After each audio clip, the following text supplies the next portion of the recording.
Good morning, CG. I'm Lucy. And I'm Brooke. This is your CGTV Broadcast for Friday, October 11th.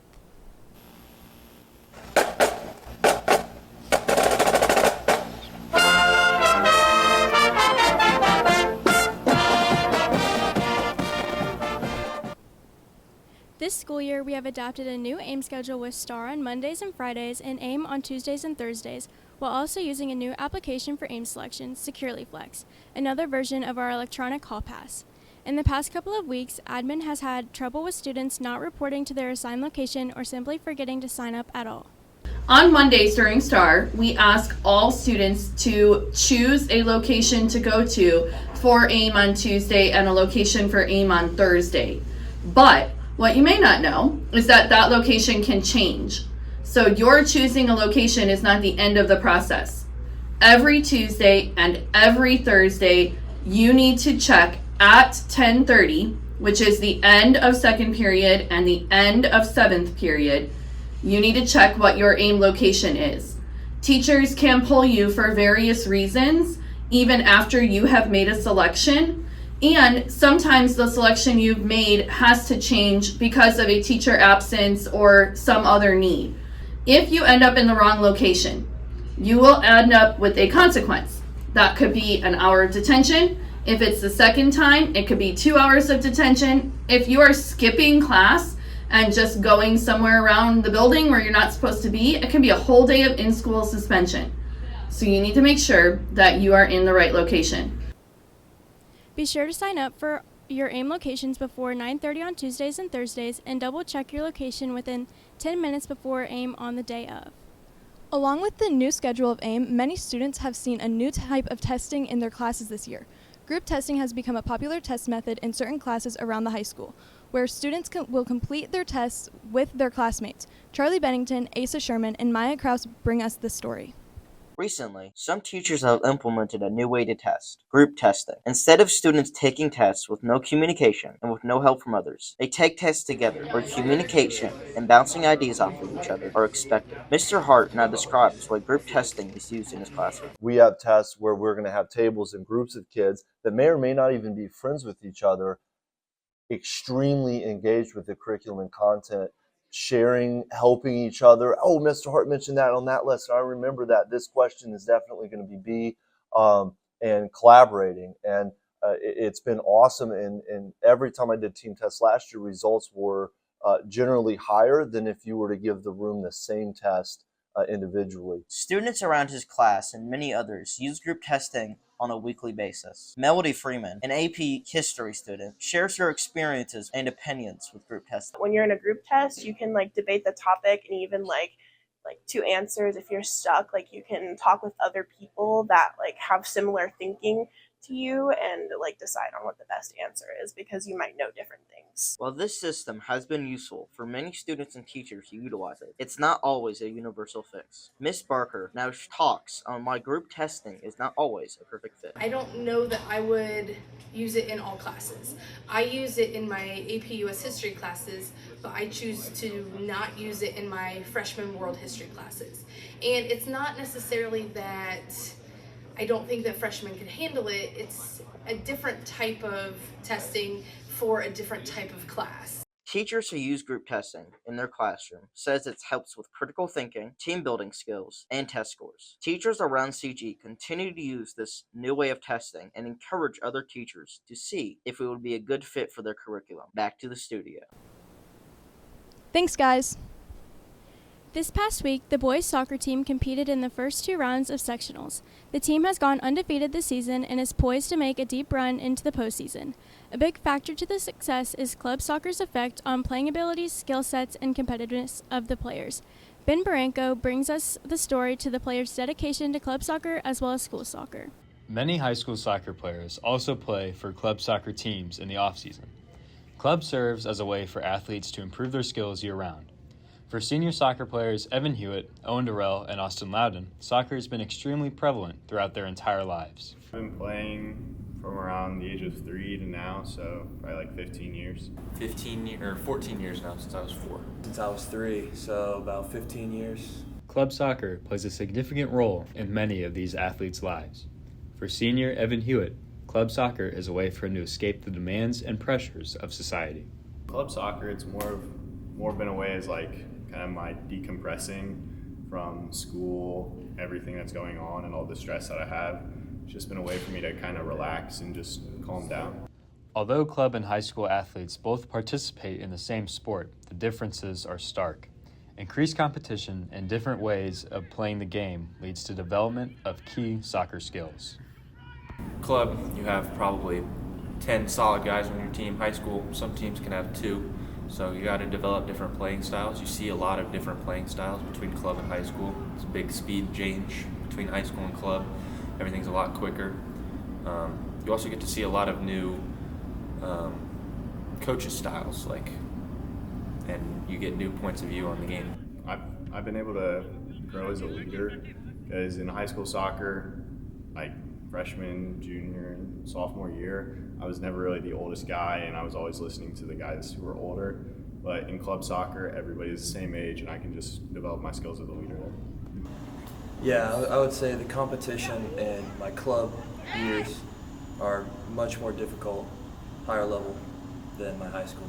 Constant playing and practice of anything naturally leads to some level of burnout, especially when athletes have been participating in club soccer their entire life. There is definitely a sense of burnout, especially when you're playing year-round soccer. It gets tiring. It gets to you sometimes, especially with those 7 a.m. conditionings over the summers for high school. I mean, they get to you. There's 4 days a week practicing in spring and winter for club. I mean, it can definitely burn you out.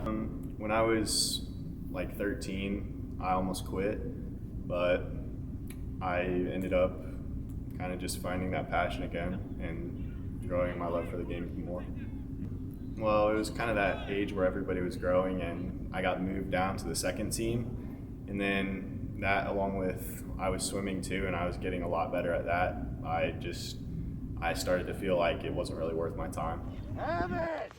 Although club soccer comes with a rigorous schedule and intense time commitment, athletes have picked up positive attributes that will benefit them for the rest of their life. One thing that kind of sticks out to me is, one thing my coach always told me is that I need to stop and assess the situation before I make my decision. And that's kind of stuck with me through my whole life, and I've been able to step back, take a look at what's going on, and end up making the right decision. Communication, definitely. Communication is a very big part of soccer.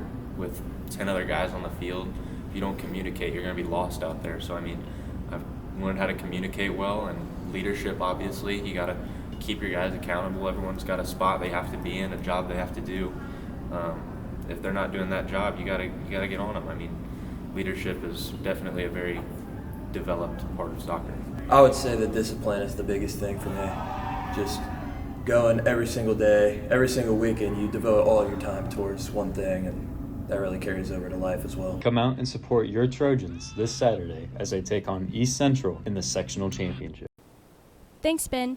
The boys and girls soccer teams will compete for their sectional titles this Saturday, with boys being home at 7:30 and girls being at Columbus East at 2.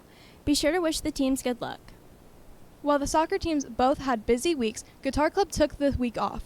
Mr. Baumgart runs this fun club that meets every Monday. Bailey Emerson, Claire Wood, Ashlyn Kelly, and Bree Barlow bring us the details on this inclusive club. This year, Guitar Club was resurrected by students and is now starting weekly meetings. Club founder Jaden Winkle restarted the club because of his passion for music. Mr. Baumgart, I knew he played guitar. I tried to start it last year, but I got really busy and caught up with teaching guitar. People weren't paying for lessons anymore, and I figured a lot of people, with the new freshman class, a lot of people would probably play guitar. It's really tedious, and just encouraging is the best thing to do. I hope that I'm able to get to everyone to a point where they can teach themselves how to play guitar, and that they can always come back and, hey, I need help with this. And the ultimate goal is to perform. Each week, Winkle and sophomore Joel Stanley assist beginner players by teaching them the basics of playing the guitar.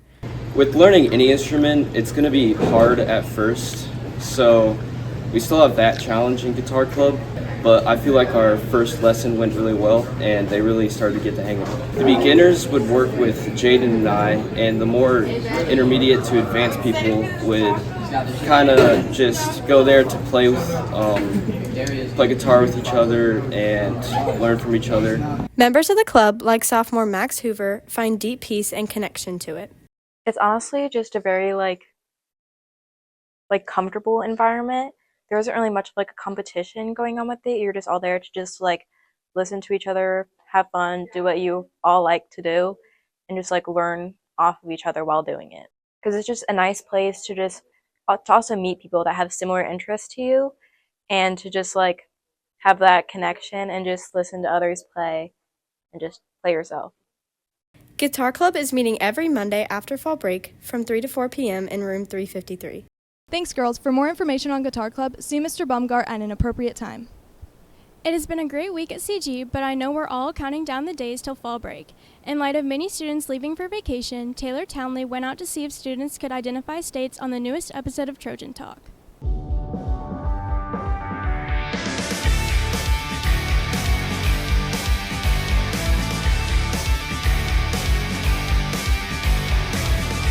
Hey CG, welcome back to Trojan Talk. I'm Taylor, and since most people travel for fall break, we're going to be testing them on their state's knowledge.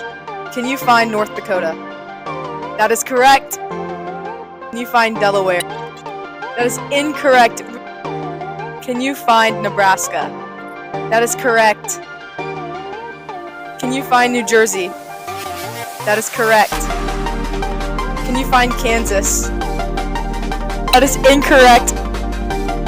Can you find Massachusetts?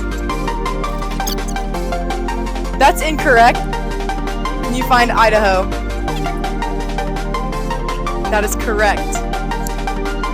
Can you find Colorado? That is correct. Can you find Pennsylvania? That is correct. Can you find Indiana? That's correct. Can you find California? That's incorrect. Can you find Vermont? Oh, dang it.